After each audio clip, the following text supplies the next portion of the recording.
I watched the sheriff's car pull up to my driveway on a Tuesday morning in late June, and I knew exactly why Deputy Martinez was here before he even stepped out of his cruiser. The woman standing on my porch with her arms crossed, wearing a white pantsuit that probably cost more than my monthly mortgage, had that particular shade of rage on her face that could only mean one thing. Patricia Henderson, the HOA president, had finally called the cops on me. Mr. Barnes? The deputy approached slowly, one hand resting casually near his belt. I'm going to need you to answer a few questions about the community pool. I set down my coffee mug on the porch railing and met his eyes. Let me guess. Patricia here told you I sabotaged HOA property? He destroyed thousands of dollars worth of infrastructure. Patricia's voice hit that pitch that made dogs 3 blocks over start howling. The entire community has been without pool access for 4 days during this heat wave, and it's all because this criminal capped the water line. Deputy Martinez held up a hand. Madam, please, I'll handle this. He turned back to me. Did you tamper with any water lines on the property? I capped a water line on my property, I said, emphasizing the last 2 words. A natural spring that runs through my land, which I own outright. Been in my family since 1987. The deputy's eyebrows went up slightly. Your land? That's a lie, Patricia shrieked. The HOA has access rights to all water resources within the community boundaries. I pulled out my phone and opened the folder I'd created specifically for this inevitable confrontation. Deputy, would you like to see the property survey from when this neighborhood was developed? Or maybe the water rights documentation filed with the county? Because I've got both, and they clearly show that the spring on the northeastern corner of my property is entirely within my boundaries and under my legal control. Patricia's face had gone from red to purple. The community voted to utilize that water source for the pool. The community voted, I said slowly, without my consent to redirect water from my property. That's theft, Patricia, plain and simple. Deputy Martinez looked between us, clearly realizing this was way above his pay grade. Okay, let's everyone take a breath here. Mr. Barnes, I'm going to need to see that documentation. I handed him my phone and he scrolled through the PDF files I'd scanned. His expression remained professionally neutral. But I saw the moment he realized Patricia had dragged him into a civil dispute that had nothing to do with criminal activity. Madam, he said, handing my phone back to me, this appears to be a property rights issue. If Mr. Barnes owns the land where this spring originates, he has the legal right to control its use. You'll need to take this up in civil court. Civil court? Patricia looked like she might spontaneously combust. He's endangering the community. Do you know how hot it's been? People need that pool. People need to stop stealing my water, I countered. I noticed my well pressure dropping 3 weeks ago. Took me a while to figure out why, but then I found your little PVC pipe setup running from my spring all the way down to the community pool. Real professional work, by the way. I especially liked how you didn't even try to hide it, just ran it through the tree line like you owned the place. The deputy was already backing toward his car. Like I said, this is civil. You folks need to work this out through proper legal channels or mediation. He paused and looked at Patricia.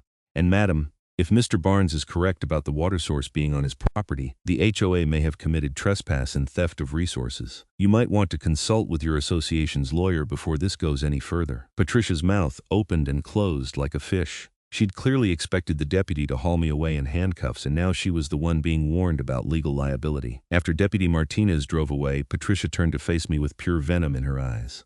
This isn't over, Samuel. The HOA board will be filing a formal complaint. We'll sue you for damages, for disruption of community amenities, for breach of HOA covenant. We'll take your house if we have to. You do that, I said calmly, and when you do, my lawyer will countersue for trespass, theft, property damage from your illegal pipe installation, and the cost of the water you've been stealing for the past 3 weeks.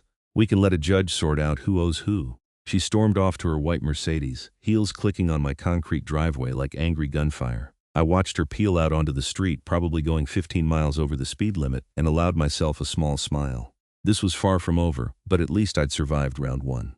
The thing was, I hadn't even wanted to live in an HOA community. When my parents died and left me their house in Riverside, California, it had been a simple ranch home in a quiet neighborhood. Then a developer bought up the surrounding farmland, built a whole subdivision of cookie-cutter houses, and somehow convinced the county to redraw the community boundaries to include my property. Suddenly I was part of Willow Creek Estates, complete with mandatory HOA fees, architectural review boards, and a list of covenants longer than the Bible. I'd fought it. Spent 2 years and more money than I wanted to think about on lawyers, trying to get my property exempted. But the developer had connections, and the county planning board had approved the boundary changes. I got grandfathered in on most of the covenant requirements since my house predated the development, But I still had to pay the fees and deal with Patricia and her band of busybodies trying to dictate what color I could paint my shutters. The spring, though. That was where I'd drawn my line in the sand. My grandfather had dug the original well in 1965, tapping into a natural aquifer that fed the spring. The water was crystal clear, mineral-rich, and never ran dry even in the worst droughts. My dad used to say it was the sweetest water in Riverside County. When I inherited the property, I'd invested in updating the well pump and filtration system. That water wasn't just sentimental, it was practical. My water bills were nearly zero, and I had complete independence from the municipal supply. Then 3 weeks ago, I'd noticed the pressure dropping. At first, I thought it might be the pump failing, but the equipment checked out fine. I started investigating, following the pipelines on my property, and that's when I found it. A professional-grade PVC pipeline spliced directly into my spring feed, running underground toward the new community pool. I'd stood there in the summer heat, staring at that illegal hookup, feeling my blood pressure rise. They hadn't asked, hadn't even informed me, just decided that since there was water on community-adjacent property, they had the right to take it. I'd documented everything with photos and video, then called a lawyer. He'd confirmed what I already knew. This was theft, plain and simple. He'd also told me I had every right to shut it down immediately. Though he'd recommended sending a cease and desist letter first, I'd sent the letter. Patricia had responded with a condescending email explaining that the HOA board had determined the spring was a community resource and that I should be grateful they were putting it to good use instead of wasting it on my outdated agricultural irrigation practices. Never mind that I hadn't irrigated anything in years. I just liked having my own clean water source. So I'd bought a heavy-duty cap from the hardware store, hiked out to where they'd tapped my spring and sealed it off. Then I'd filled in their pipeline trench and restored my property line. The whole operation took maybe 3 hours. That had been 4 days ago, right as a record-breaking heat wave settled over Southern California. Temperatures had been hitting 112 degrees by noon, and the forecast showed no relief for at least another week. The timing wasn't my fault, but I'd be lying if I said I felt bad about it. The rest of Tuesday passed quietly. I worked from home, doing software development for a company based in Seattle, and enjoyed the cool air conditioning while monitoring my security cameras. I'd installed them 6 months ago, after Patricia's husband had been caught leaving nastygrams on my door about the unsightly vegetable garden I maintained in my backyard. The cameras had proven to be a wise investment. Around 4 in the afternoon, I saw Patricia's Mercedes pull up again, this time accompanied by 2 other cars. A whole delegation emerged. Patricia, obviously, plus Robert Chen, the HOA treasurer, and Linda Morrison, the secretary. They marched up to my door in formation like they were storming Normandy. I opened the door before they could ring the bell. "Afternoon, folks. What can I do for you?" "We're here to present you with a formal notice," Linda said, thrusting an envelope at me. She was a pinched-looking woman in her 50s who always wore too much perfume. "The HOA board has voted unanimously to fine you $500 per day until you restore water access to the community pool." I took the envelope but didn't open it. "On what grounds?" "Willful disruption of community amenities and failure to maintain shared resources," Robert recited. He was a retired accountant who took his treasurer position way too seriously. Article 7, Section 3 of the HOA covenants clearly states that all homeowners must maintain any shared infrastructure on their property. "Show me where it says the spring is shared infrastructure," I said. "I'll wait." Patricia stepped forward. "The spring provides water to the community. That makes it shared infrastructure by definition. The spring is entirely on my private property and has been for almost 40 years. Your definition doesn't trump property law. We'll see what a judge says about that," Patricia snapped. "In the meantime, you are legally obligated to pay these fines. If you refuse, we'll place a lien on your property." I finally opened the envelope and scanned the formal notice inside. It was full of legal-sounding language, but it all boiled down to their claim that I was violating HOA rules. What it didn't include was any actual legal basis for their demands. "You know what?" I said. "Go ahead and try to place a lien. My lawyer will have it removed in about 10 minutes, and then we'll add it to the list of things you're going to pay damages for when I countersue." "Your arrogance is astounding," Linda huffed. "We're trying to serve the community, and you're obstructing us at every turn out of pure selfishness. I'm protecting my property rights. You all seem to think that because you voted in a little HOA board meeting, you can override state property law and water rights. That's not how any of this works." Robert pulled out his phone. "We have documentation that the spring was traditionally accessed by neighboring properties for agricultural use. That establishes a historical precedent for shared access." "Really? Show me." I held out my hand. He hesitated. "It's in our files." "No, it's not, because no such documentation exists. My grandfather owned this land outright, and so did his father before him. Nobody has ever had legal access to this spring except my family. You're making things up now, and that's going to look really bad when we get to court. Patricia's face was doing that purple thing again. You're going to regret this, Samuel. This community will not tolerate your antisocial behavior. We will make your life here extremely difficult. Is that a threat? I pulled out my phone and made a show of opening my voice recorder app. Would you like to repeat that for the record? They left without another word, piling back into their cars and speeding off.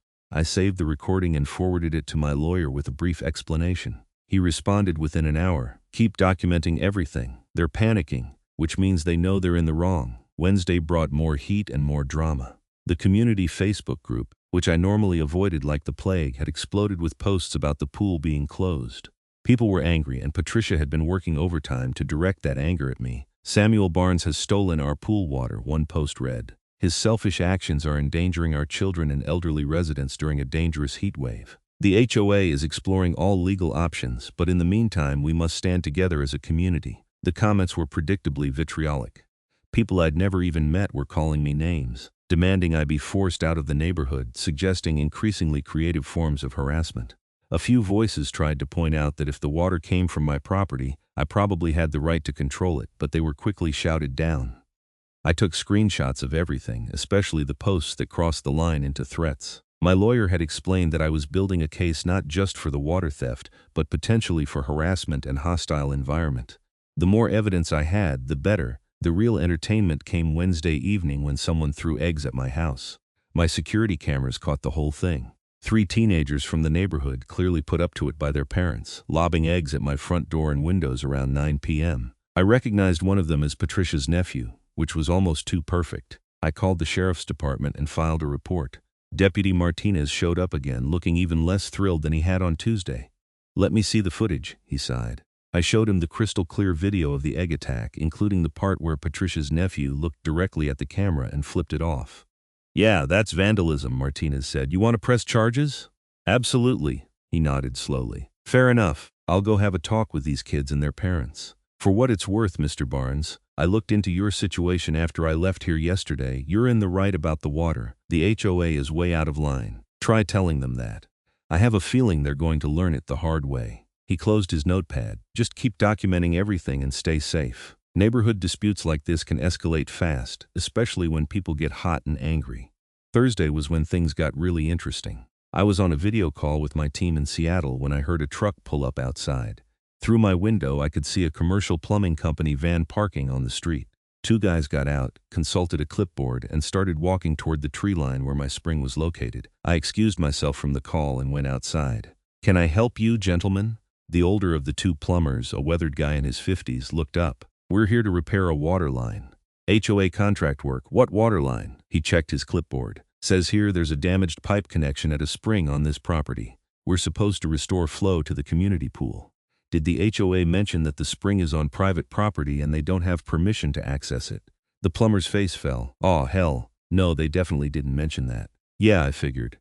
They had you come out here to trespass on my land and reconnect a pipe they had no right to install in the first place." The younger plumber looked at his partner. "Dave, we can't work on private property without owner permission. That's like super illegal." Dave rubbed his face. Madam at the HOA office was real insistent that this was urgent community work. The madam at the HOA office is Patricia Henderson, and she's been trying to steal my water for weeks. She's using you guys to do her dirty work. I pulled out my phone. I've got all the documentation right here. Property survey, water rights, everything. That spring is mine, and any work done on it without my permission is trespassing. Dave looked at the documentation and swore under his breath. "This is the 3rd time this month some HOA has lied to us about property rights. I'm getting real tired of this." He turned to his partner. "Pack it up, we're leaving. You're not going to fix the pool?" The younger guy looked confused. "We're not going to commit trespassing and property crimes, no. I like my license." Dave handed me a business card. "Mr. Barnes, I'm sorry we bothered you. For what it's worth, if you ever need legitimate plumbing work, we're honest guys. Can't say the same for your HOA." I watched them drive away and immediately called my lawyer. "They just tried to send contractors onto my property without permission."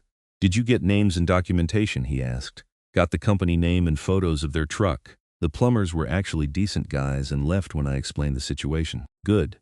That's another incident for our records. Samuel, I think it's time we went on the offensive. I'm going to draft a formal lawsuit against the HOA for trespass, theft of resources, attempted harassment, and conspiracy to commit property crimes. We'll file it tomorrow and request an emergency injunction preventing them from any further contact with your property or attempts to access the spring. How much is this going to cost me? Less than you think.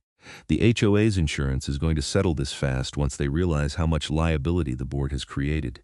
And honestly, given what you've documented, we'll probably countersue for your legal fees too. Friday morning I woke up to find my yard decorated with toilet paper, more security footage, more teenagers, more evidence for the growing file. But I also woke up to an email from my lawyer. Lawsuit filed. The HOA has been served. Expect a reaction. The reaction came at 2 in the afternoon in the form of an emergency community meeting notice. All homeowners were strongly encouraged to attend a special session at 6 p.m. to discuss the ongoing water crisis and potential solutions. I wasn't planning to go, but my lawyer thought it would be educational. Let them talk themselves into a deeper hole, he said. Just don't engage directly, observe and record. So at 6 p.m. I walked over to the community center, a pretentious building with more marble than a government courthouse. The parking lot was packed. Apparently everyone in Willow Creek Estates had turned out for this. Inside, the meeting room was standing room only. I found a spot in the back corner and activated my phone's voice recorder. Patricia stood at the front with the rest of the HOA board, looking grimly satisfied about the turnout. "Thank you all for coming," she began. "As you know, we're facing an unprecedented crisis. Our community pool has been out of service for nearly a week due to the criminal actions of one selfish individual." People turned to look at me. I kept my face neutral. "This individual," Patricia continued, "has cut off access to a natural water source that has historically served this community. He has refused all reasonable requests to restore access, ignored HOA bylaws, and even filed a frivolous lawsuit to try to intimidate this board into backing down. The lawsuit is because you've been stealing my water," I said calmly, "and I have property rights documentation to prove it." The room erupted. People shouting, some at me, some at Patricia, demanding to know why the board hadn't verified the legal situation before tapping the spring. Patricia banged a gavel on the podium. "Order! We will have order!" When the room settled, she glared at me. "Mr. Barnes, you were not recognized to speak. This is a community meeting. I'm a homeowner in this community. I have as much right to speak as anyone." Robert stood up. "Actually, according to HOA bylaws, the board chair controls the floor during official meetings." "Actually," I countered. "According to California Civil Code Section 4925, homeowners have the right to speak at association meetings on any matter within the board's authority. You can set reasonable time limits, but you can't silence me entirely." More shouting. I could see several people frantically Googling the civil code on their phones. Linda Morrison stood next. "The point is, we need access to that water. The community voted to install the pool connection, and one person shouldn't be able to override the will of the majority. The community doesn't get to vote away my property rights," I said. "That's not how property law works. You can't have a neighborhood vote to confiscate someone's car, and you can't vote to take someone's water either." A man in the front row raised his hand. I recognized him as Dr. Aaron Singh, one of the few people in the neighborhood who'd always been polite to me. "I have a question for the board. Did you obtain a legal opinion before installing the pool connection? Did any lawyer review the property rights situation?" Patricia's hesitation told everyone the answer. "We relied on the survey maps provided during the development." "Which survey maps?" Dr. Singh pressed. "Because if Samuel's property predates the development, the original surveys might not reflect accurate water rights." "The board acted in good faith for the benefit of the community," Patricia said, her voice rising. "We cannot allow one antisocial individual to hold the entire neighborhood hostage because of his grudge against organized community living." "I don't have a grudge," I said. "I have property that I'm protecting from theft. There's a difference." A woman I didn't recognize stood up. "But people need that pool. My kids have been miserable in this heat. How can you be so cruel? How can your HOA board be so careless with legal due diligence?" I shot back. "They created this situation by stealing my water without verifying they had the right to do so. If your kids are suffering, blame the people who set up an amenity they couldn't legally support." The meeting devolved into chaos. People yelling at me, people yelling at the board, people yelling at each other. Patricia tried to maintain control, but eventually gave up and announced that the board would be consulting with their attorney and would provide updates soon. I left before the meeting officially ended, walking home through the 100-degree evening heat. My phone rang before I even made it back to my house. "Samuel, it's David Crane." My lawyer sounded energized. "I just got a call from the HOA's attorney. They want to settle." "Already?" "Already." Their lawyer actually read the case file and nearly had a heart attack. Apparently the board never consulted him before installing the pool connection. He's furious with them for creating such massive liability. What are they offering? Full acknowledgement that the spring is your property. Complete removal of all their infrastructure from your land at their expense. payment for the water they've already taken, and your legal fees. They're also willing to agree to a permanent injunction preventing any future attempts to access the spring. It sounded too good to be true. What's the catch? They want you to agree not to pursue punitive damages or file criminal charges. Basically, they want this to go away as quietly as possible. I thought about it. The heat, the harassment, the stress of the past week. No deal. Not yet, anyway. What do you want? I want them to pay for what they put me through. The harassment, the vandalism, the attempts to send contractors onto my property. I want a formal apology issued to the entire community. And I want Patricia Henderson removed from the HOA board. David was quiet for a moment. That last one is going to be tough. The board members are elected by the homeowners. Then make them hold a recall vote. I'm not settling while she's still in charge because she'll just find some other way to make my life hell. Let me see what I can do. But Samuel, be realistic. We might not be able to force a recall. Then we go to trial and I pursue every punitive damage I can get. Plus criminal charges for the vandalism and trespassing. I've got video evidence linking Patricia to the egg throwing and documentation of the plumber incident. Saturday morning brought a heatwave update. Temperatures were expected to hit 115 degrees. The city was opening cooling centers and the news was full of warnings about heat-related illness. My phone had been buzzing with emails from the HOA attorney trying to negotiate a settlement. I spent the morning reviewing their latest offer. They'd agreed to the apology and were offering $20,000 for inconvenience and water usage. But they were still balking at forcing Patricia's removal. Around noon, my doorbell rang. I checked the security camera and was surprised to see Dr. Singh standing on my porch alone. I opened the door. "Dr. Singh, what can I do for you?" "I was hoping we could talk," he said. Off the record, neighbor to neighbor. I invited him in and offered water, ironically from my contested spring. We sat in my living room with the AC blasting. "I want to apologize," he began. "I've lived here for 3 years and I've watched the HOA board become increasingly authoritarian. I should have spoken up sooner." "You spoke up at the meeting," I pointed out, "after the damage was done. Look, Samuel, I've been talking to other homeowners, reasonable people who are horrified by what the board did. We're organizing a recall petition for Patricia and the rest of the board." I sat up straighter. Seriously, what they did to you was illegal and wrong. But beyond that, they've been mismanaging the HOA for a while now. The pool was over budget. The landscaping contracts are suspiciously expensive, and nobody can get straight answers about where the money goes. He leaned forward. "We need 30% of homeowners to sign the petition to trigger a recall vote. I've already got 15%. How can I help? Actually, I was hoping you'd stay out of it. No offense, but you're radioactive right now. Half the neighborhood thinks you're a hero, and half thinks you're a villain. If you're visibly involved in the recall, it'll become about you instead of about board accountability." He wasn't wrong. "Okay, but keep me updated?" "Absolutely." He stood to leave. "One more thing. After this is resolved, would you consider selling water access to the HOA? Properly negotiated, legally documented. Fair market rate?" I thought about it. Maybe. If the price was right and the contract was ironclad. But not while Patricia and her cronies are in charge. Fair enough. Sunday was quiet. I worked in my garden, watered my vegetables with my spring water, and tried to ignore the angry posts still circulating on Facebook. The temperature hit 116 degrees by 3 p.m., breaking a record that had stood since 1967. Monday brought news that 2 homeowners had been hospitalized for heat exhaustion. The community was getting desperate for the pool to reopen, but the HOA still had no water source. They'd apparently looked into using municipal water, but the cost was astronomical, especially during a drought when water rates were at a premium. My lawyer called Tuesday morning. They've caved. Full settlement including a commitment from Patricia to resign from the board. She agreed to that? Their insurance company insisted. Apparently they're worried about being named in the lawsuit too, and they made it clear that continued coverage is contingent on Patricia stepping down. The settlement was finalized by Wednesday. The HOA issued a formal apology, acknowledging that they'd illegally accessed my water and violated my property rights. Patricia submitted her resignation, citing health reasons. The board agreed to pay me $45,000, which covered the water theft, my legal fees, and a substantial amount for pain and suffering. A professional crew came out on Thursday to remove all the illegal piping from my property. I supervised the work personally, making sure they restored the landscape and didn't leave any hidden connections.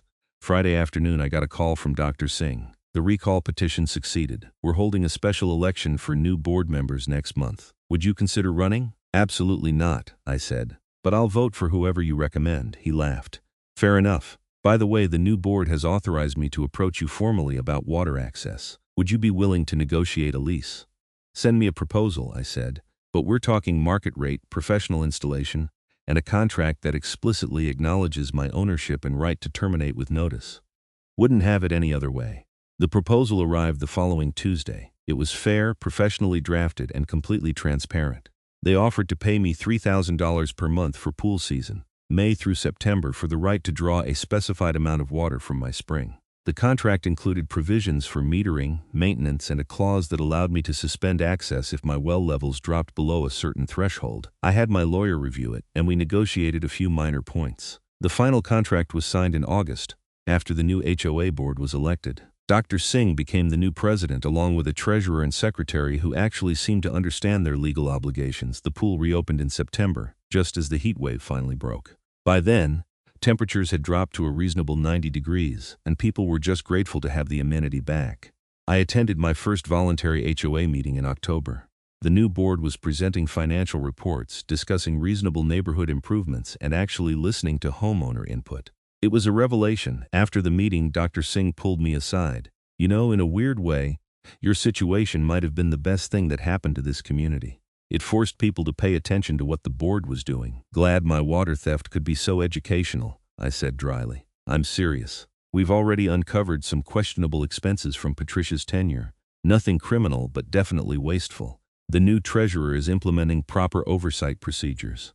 As I walked home that evening, I passed the community pool. A few die-hard swimmers were doing laps in the cooling twilight. The water looked clean and clear, fed by my spring through a properly licensed, legally documented system that respected my property rights. My phone buzzed with a text from my lawyer. "Final settlement check cleared.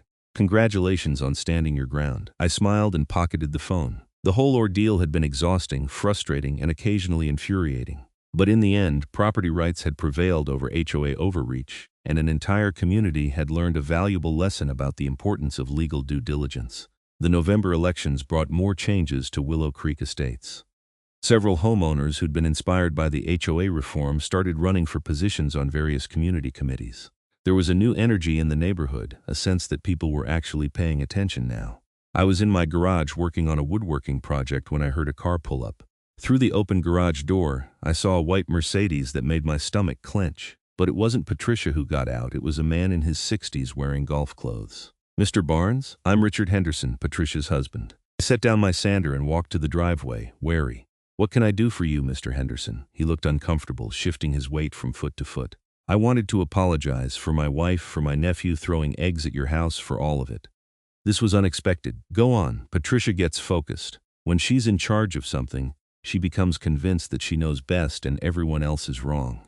"I've tried to talk to her about it for years." He rubbed the back of his neck. "The HOA thing brought it all to a head. She's been forced into therapy as part of our insurance settlement with you. Anger management and impulse control." "I didn't know that was part of the settlement." "The insurance company insisted. They've had problems with her before, apparently. Other claims, other conflicts."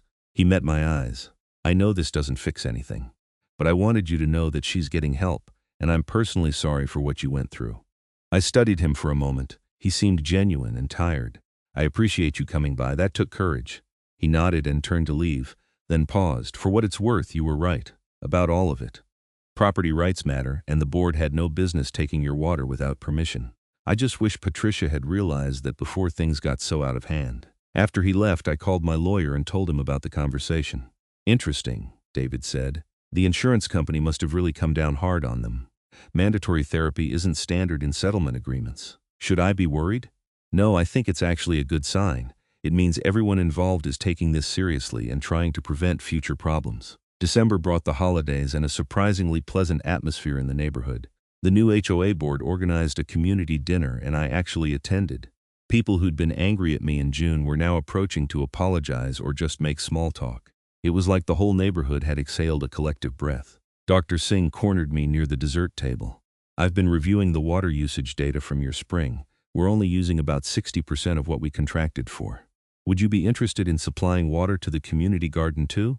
"You have a community garden?" "We're planning one. Several homeowners have been asking for it. We'd need a reliable water source, though." I considered it. "Same terms as the pool contract?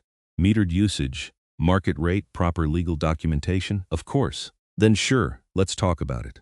The community garden project moved forward in January. They broke ground in February, and by March there were 20 plots where homeowners could grow vegetables, herbs, and flowers. My spring water fed an efficient drip irrigation system that minimized waste while keeping everything green and healthy. I even took a plot myself, expanding my vegetable growing beyond my backyard. Working in the garden on Saturday mornings became a social event. I got to know neighbors I'd never spoken to before. People shared seeds, swapped recipes, and actually talked to each other like a real community instead of just strangers who happened to live near each other. One Saturday in April, I was thinning my tomato seedlings when a woman approached. I recognized her as the one who'd yelled at me during the meeting about her kids suffering without the pool. "Mr. Barnes, I'm Jennifer Wu. I owe you an apology." I straightened up, wiping dirt from my hands. For what? For what I said at that meeting last June about you being cruel. I didn't understand the situation and I let Patricia whip me up into a frenzy. She looked embarrassed. "I'm sorry. It's okay. Emotions were running high and it was really hot. That's generous of you, but it's not okay. I should have asked questions instead of just accepting what the board told me." She gestured at the garden. "This is wonderful, by the way. My kids love having a plot. They've learned so much about growing food. I'm glad it's working out." She hesitated. "Can I ask you something? How did you stay so calm through all of that? People were harassing you, vandalizing your property, saying terrible things about you. But you never lost your temper." I thought about it. I stayed calm because I knew I was right. I had the law on my side. I had documentation and I had a good lawyer. Patricia and the board were the ones panicking because they knew they'd screwed up. Getting angry would have just made things worse. "That's wise," she smiled. "Well, if you ever need someone to water your plot while you're away, let me know. I owe you one." May brought the start of another pool season and the anniversary of the water dispute.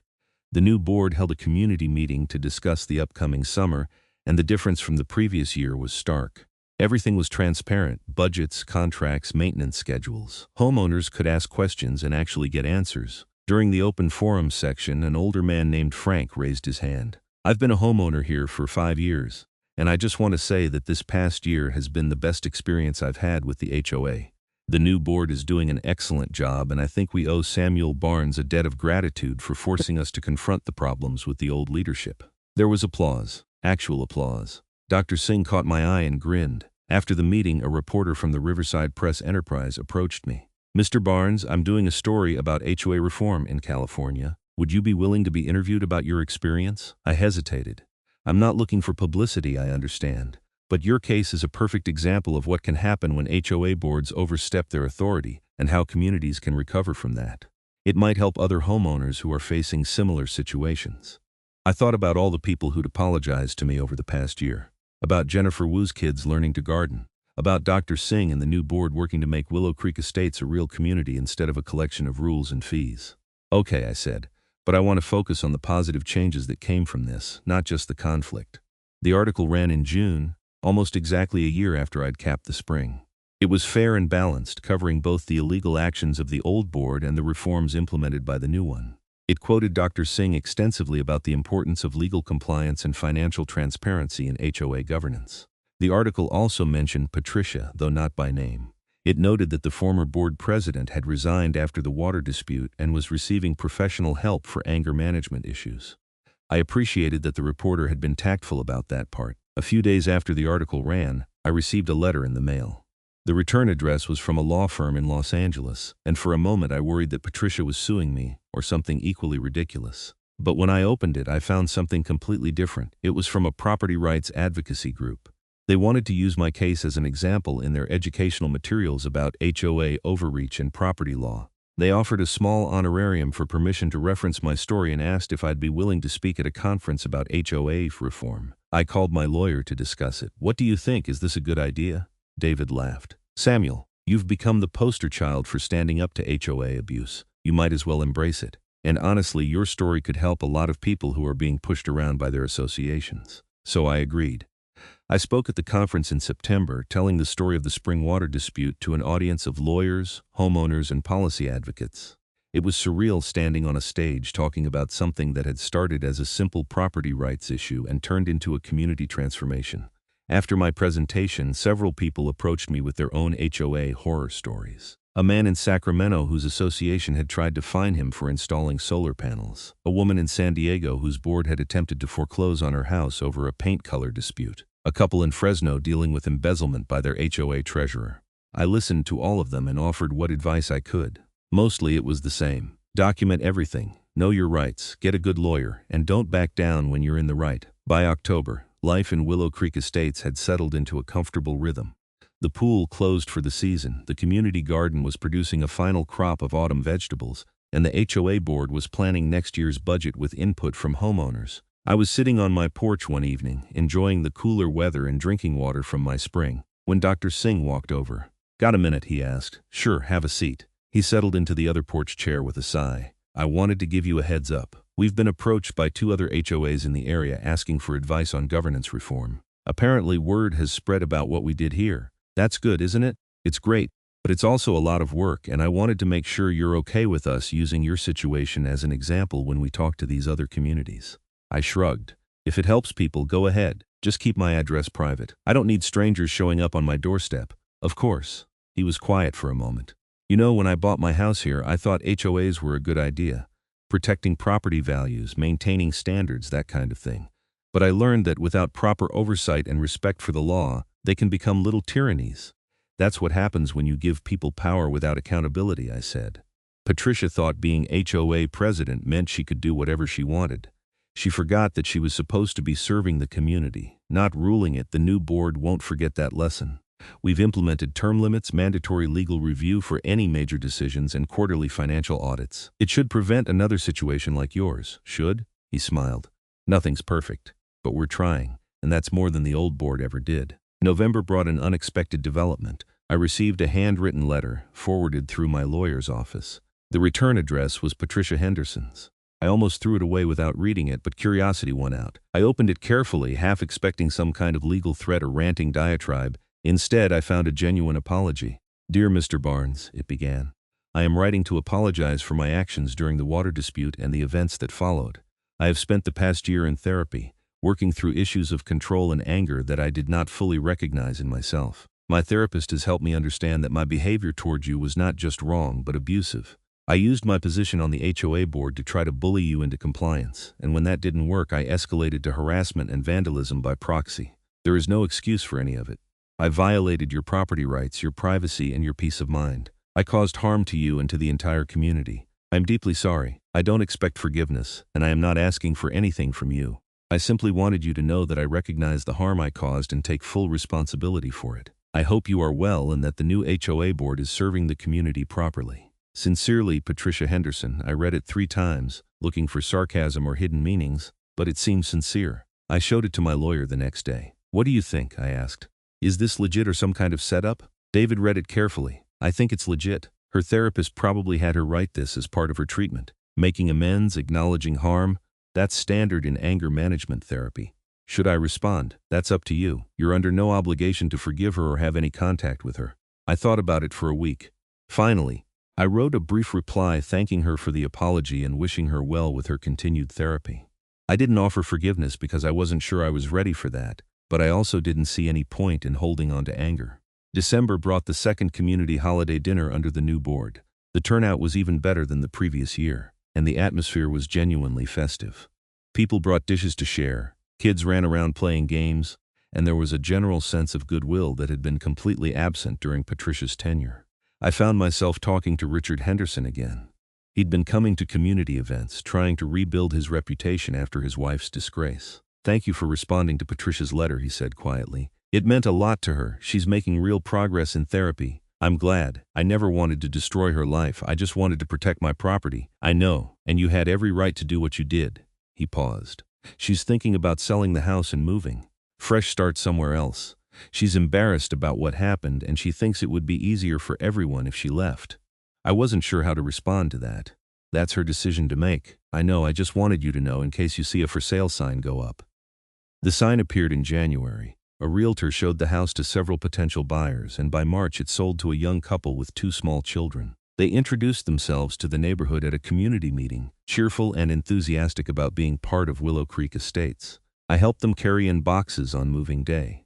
It seemed like the right thing to do. April brought the 2nd anniversary of the water dispute's resolution and the start of another garden season. I was planting tomatoes in my community garden plot when the new neighbors, Jason and Maria Brennan, stopped by with their kids. "Mr. Barnes," Maria called, "we wanted to ask about getting a garden plot. Is there a waiting list?" "Call me Samuel." "And yes, there's a short list, but it usually moves pretty fast. Talk to Dr. Singh, he manages the garden committee." Their daughter, maybe 6 years old, was staring at my tomato plants with interest. Are you growing food? I am. Tomatoes, peppers, squash, all kinds of things. Can we grow food too, Mommy? Maria laughed. That's the plan, sweetie. Jason looked around the garden. This is such a great community amenity. The HOA in our old neighborhood didn't have anything like this. It's pretty new, I said. Just started a couple years ago. We heard there was some drama about it. Something about water rights? I glanced at Maria, who had the grace to look embarrassed. Sorry, the realtor mentioned it. We're not trying to pry. It's okay. Yeah, there was a dispute about the spring water that feeds the garden and the pool. It got resolved and the community is better for it. That's a diplomatic way of putting it, Dr. Singh said, walking up behind them. Samuel here basically revolutionized how our HOA operates by standing up for his property rights. You're Jason and Maria, right? I'm Aaron Singh, HOA president. We all shook hands and Dr. Singh explained the garden plot process to them. As they walked away with their kids, he turned to me. You didn't tell them the whole story. They'll hear it eventually. No need to overwhelm them on their first week in the neighborhood, he laughed. Fair enough. Hey, I wanted to let you know. The board is planning to install a plaque by the spring acknowledging your family's historical ownership and your generosity in sharing the water with the community. That's not necessary. Maybe not, but we want to do it anyway. It's important for people to understand that this water isn't just a free resource. It comes from your property and we're privileged to have access to it. The plaque was installed in May, a tasteful bronze marker explaining the history of the spring and the water sharing agreement. It included a quote from me. Property rights and community benefit don't have to be in conflict. With respect and proper legal process, we can achieve both. I stood looking at it with a mixture of pride and embarrassment. 2 years ago, I'd been the neighborhood pariah. Now I had a plaque. Pretty cool, huh? Jennifer Wu had walked up behind me with her kids. It's a little much. It's deserved. You changed this whole community, Samuel. Not just by defending your rights, but by showing people what good governance looks like. Her kids ran off to play in the garden, and we stood together in the spring sunshine. The pool was opening for the season next week, fed by my spring through a legally sound contract. The garden was flourishing, watered by the same source. The HOA board was functional, transparent, and actually serving the community. You know what the best part is? Jennifer said. My kids are growing up in a neighborhood where they're learning that standing up for what's right matters, where they see adults solving problems through proper channels instead of bullying and shortcuts. That's worth more than 100 pools. I thought about that as I walked home later, past houses where people waved and called out greetings. She was right. The water dispute had never really been about water. It had been about whether a community could function with respect for individual rights and the rule of law, or whether it would descend into the petty tyranny of an unchecked HOA board. We'd chosen the former, and we were all better for it. My phone buzzed with a text from my lawyer. Just got contacted by a homeowner in Nevada with a similar HOA water dispute. Gave them your contact info if that's okay. They could use some advice. I smiled and texted back. That's fine, happy to help. Because that was the thing about standing up for your rights. It wasn't just about you. It was about setting a precedent, showing others that it could be done, and maybe making things a little bit better for everyone who came after. I settled onto my porch with a glass of spring water, cool and clean, and entirely mine to share as I chose. Somewhere in the neighborhood, kids were laughing in the garden. The HOA board was probably meeting to discuss some routine business, conducted with transparency and accountability. Patricia was hopefully continuing her therapy and finding peace. And me? I was just a guy protecting his family's spring, who'd accidentally started a revolution in responsible HOA governance. Not bad for a software developer who just wanted to be left alone to water his vegetables. The summer passed peacefully. I helped the homeowner in Nevada navigate their water dispute, which settled much faster than mine had thanks to the precedent my case had established. Dr. Singh asked me to join the HOA Architectural Review Committee, and I surprised myself by saying yes. Turned out that being involved in community governance was less annoying when the people in charge were reasonable and followed the law. August brought record temperatures again. But this time the pool ran smoothly, the garden stayed watered, and nobody was stealing anything from anybody. The new normal was better than the old normal had ever been. One evening as I was locking up my house before bed, I noticed a car parked across the street. It sat there for a few minutes, then slowly drove away. My security cameras caught a clear image of the driver, Patricia Henderson, just sitting in her car, looking at the neighborhood she'd once tried to rule. I didn't call the police or confront her. She wasn't doing anything wrong, just maybe saying goodbye to a life she'd lost through her own poor choices. The car didn't come back. In September, I got an invitation to speak at another conference. This one focused on water rights law in the western states. My story had become a case study in several law schools, An example of how property rights intersect with community governance and what happens when associations overstep their authority. Standing on that stage, telling my story to a room full of lawyers and policymakers, I realized how far things had come. What had started as a simple act of self-defense had turned into something larger, a symbol of the importance of legal compliance and respect for individual rights, even in the context of community living. After the presentation, a young lawyer approached me. "Mr. Barnes, I just wanted to thank you. I'm representing a client in a similar situation in Arizona, and your case gave us the framework for our legal strategy. We just won a preliminary injunction. I'm glad I could help. It's more than help. You proved that standing up to HOA overreach is possible. A lot of people feel powerless against their associations, like they're just stuck with whatever the board decides. You showed that property rights still mean something." That night, flying home to Riverside, I thought about power and community, about the balance between individual rights and collective benefits, about how easy it is for good intentions to turn into tyranny when people forget that authority comes with responsibility. The HOA had wanted to serve the community by building a pool. That was fine. But they'd tried to do it by taking something that wasn't theirs, by riding roughshod over my property rights, by assuming that their position gave them the authority to do whatever they wanted. And when I'd stood up to them, they'd escalated instead of reconsidering. They'd harassed, vandalized, and tried to bully me into submission. But I'd held firm, because I knew the laws was on my side and because giving in would have set a terrible precedent. And in the end, not only had I protected my property, but the entire community had benefited from the reforms that followed. The plane touched down in Ontario just after midnight. I drove home through empty streets, past the darkened houses of Willow Creek Estates, and pulled into my driveway. My spring was still running clear and cold in mine, and by extension it was the community's too, but on proper legal terms that respected everyone's rights. I went inside, poured myself one last glass of spring water, and sat on my back porch listening to the night sounds of Southern California. Crickets, distant traffic, the soft whisper of wind through the trees. 2 years ago, I'd been alone in this fight, standing against an HOA board that thought they could take whatever they wanted. Now I was part of a community that had learned the hard way that respect and transparency mattered more than any amenity. The water tasted sweet, just like my grandfather had always said. And every sip reminded me that some things are worth fighting for, even when the fight gets hard, even when your neighbors turn against you, even when it would be easier to just give in. But property rights matter. The rule of law matters, and sometimes standing your ground is the best thing you can do, not just for yourself, but for everyone around you. I finished my water, rinsed the glass, and headed to bed. Tomorrow I'd work in the garden, maybe go for a swim in the community pool, definitely attend the HOA board meeting to hear the quarterly financial report. Life in an HOA didn't have to be a nightmare. It just required people who understood that authority was a trust, not a weapon, and that communities worked best when they balanced individual rights with collective benefits. We'd learned that lesson the hard way at Willow Creek Estates. But we'd learned it, and that made all the difference. The spring kept flowing, the community kept growing, and somewhere out there, another homeowner was probably getting ready to stand up to their own HOA overreach. I hope they had good documentation, a better lawyer, and the courage to see it through, because sometimes the only way to fix a broken system is to refuse to be broken by it. And that, in the end, was what my water fight had really been about.